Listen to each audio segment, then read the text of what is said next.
Welcome to SanKom Mind Spa. Thank you for the tremendous response for our Breaking Leadership Myths series of videos.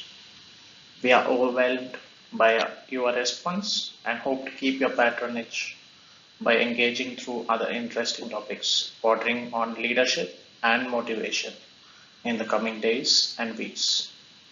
One of the topics that branched out from the last series of videos was very intriguing topic indeed. What makes a bad leader?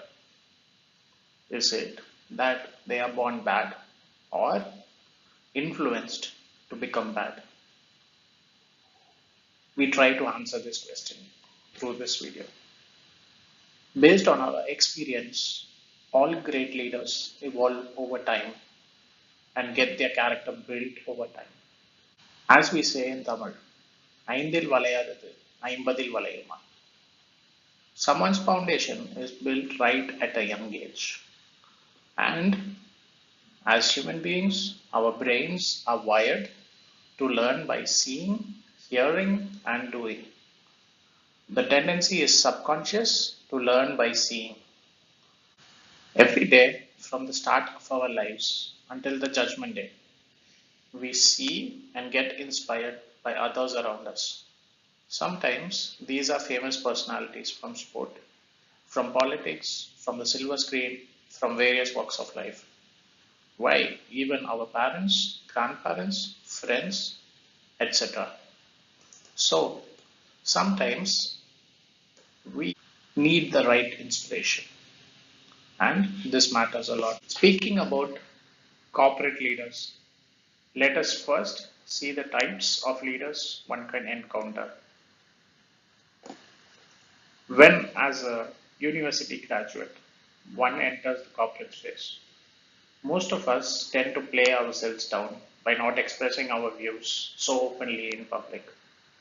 Why? We fear backlash. Some of us that express our views openly to our seniors, supervisors, managers face two types of response. The first being reminded that we are new in the space and to keep our voices down. The second type of managers, the more interesting ones, listen to our comments and have a fruitful conversation with us about what made us produce such an opinion. The opinion could be a positive one or a negative one, does not matter. The strong leaders are those that are ready to discuss either type of opinion and handle both types of feedback. Such leaders will continue to inspire strong leaders.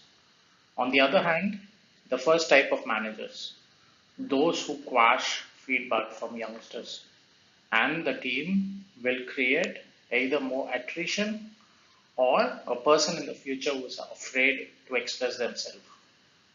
Such a person will stall in the corporate ladder. Another type of manager is the one that does not take negative feedback and instead provides justification about the actions for which negative feedback has been received. Such leaders end up creating toxic environments to work. They are intolerable and often non-conducive to teamwork. Coming back to the main topic of how bad leaders are created, a bad leader can be created or made in three ways.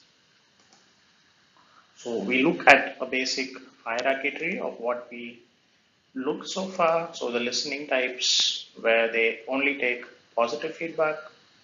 This leads to toxic leaders being created. When someone's ready to listen to both positive and negative feedback, there you have the great leaders that come out of these. They're also the affirming types, the ones that don't think they need any feedback. Such are very toxic leaders in the hierarchy. Unfortunately, organizations also have these. Coming back to the environment and what type of leaders can be created from the environment itself. So the corporate inspiration can come from leaders above you. It could be that it creates a very good leadership following by exhibition of good behaviors, or the hierarchy above is such that they do not allow space to express views, and at the same time, while exhibiting these behaviors, get positively rewarded by the management. When weak leaders see such behavior and also growth, this incentivizes the leaders lower down in the hierarchy to follow their lead, and the entire organization can become toxic in these cases. The second one is when a team does not stand up together against a person displaying poor behavior or qualities, and when they just provide positive affirmations of a positive feedback just because they are afraid of their rank or position in the hierarchy. This creates a poor environment and in turn very poor leaders who go on to destroy people's careers and people's lives.